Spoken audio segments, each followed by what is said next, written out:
Flor Ortega po. Si Flor. Madam Flor, saan po kayo ngayon?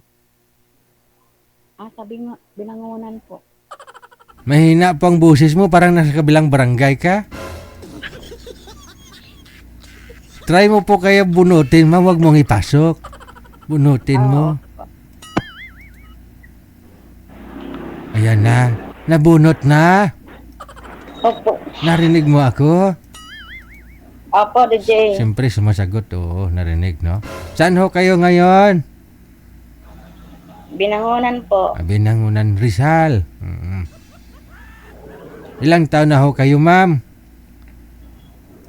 51 po, DJ. 51. Ano pong pinagkakabalahan ngayon? Dito po ako sa antik ko. Sa Antipolo?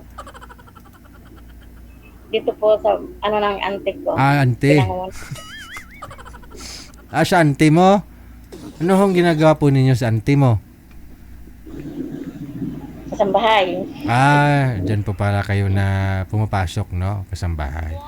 Hiwalay ka na po ba sa asawa? Opo, DJ. Ilang years na ho kayong walang asawa? Po? Ilang taon na po kayong walang asawa? Since pa po 2018. 2018. May tagal na, no? 8 taon na rin po pala. No? Hindi na po kayang ayusin pa. Wala ka na hong balak makipagbalikan. Patay na po, DJ. Gaba. Bakit mo pinatay? Kinuha na ng makapangyarihan. Bali may ano siya, may sakit. Opo, DJ. Anong klaseng sakit? Para aware na rin ho may mga ganong karamdaman. Ano pong sakit? Po. Pa? Siguro po. Anong sakit? Ay, masamang tao po, DJ. Ang gumawa. Okay. Wala naman po pala siyang sakit. Parang masamang maligno. Ganun. Yung masamang tao lang. Masamang multo umanib. Okay. Sige. Pero tubong ano po talaga kayo? Rizal? Hindi po, Bisaya ako, DJ. Bisaya. Isinilang ako Masbate. Si mister mo taga saan? Taga Negros po yun. Negros Oriental. Negros Occidental po. So, 8 taon na po kayong dalaga. Wala pa ho kayong nagpangasawa ulit? Nakakadala na, DJ. Bakit? Ayaw ko na, DJ. Ayaw. Hindi po. Ano ba't sumali? Ba't ka ho sumali dito sa programa natin? Anong purpose mo? Nadala ka na pala. Po, DJ. Ha? Maghanap po. Akala ko nadala ka na.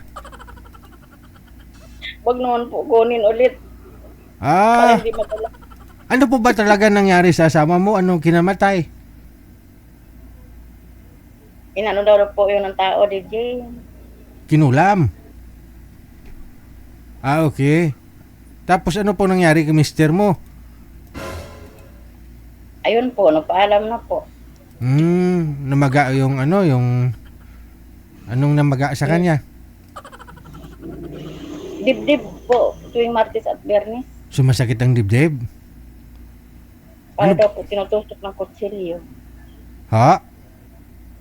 Para daw po tinutusok ng kutsilyo, sir. DJ. Baka baka mahilig siya magkape ng magkape. Hindi po, tuwing Martes po, Biyernes. Oo, ano po ba ulam ninyo kung Martes at Biyernes? Si Gigi. Oo, hindi malayong mangyari po kasi minsan, pag may kilala din po ako, ma'am, sa probinsya, uso po kasi yung baboy doon, katay-katay. Tuwing Sabado, nagpapakatay tapos papautang sa tao. Ngayon po, tuwing Sabado, baboy ulam ng tao. Tuwing Sabado, sumasakit ang dibdib. Tapos niya kain ng baboy. Feeling niya parang hindi na pumipintig yung puso niya. Alam mo, umaabot ng ng 5 segundo, 10 segundo na hindi na bibit yung heart niya. Oh, sobrang sakit daw, parang tinutusok ng heart yung ano ng kutsilyo. Baka yun po nangyari sa asawa mo, ma'am. Baka mahilig lang kumain ng baboy. Hindi po, DJ.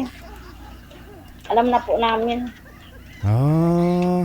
Wala po niya magpagamot sa mga ano. Oo. albularyo. Bakit to? Ano pong may kasalanan po ba si mister mo? May ginawa siyang ano?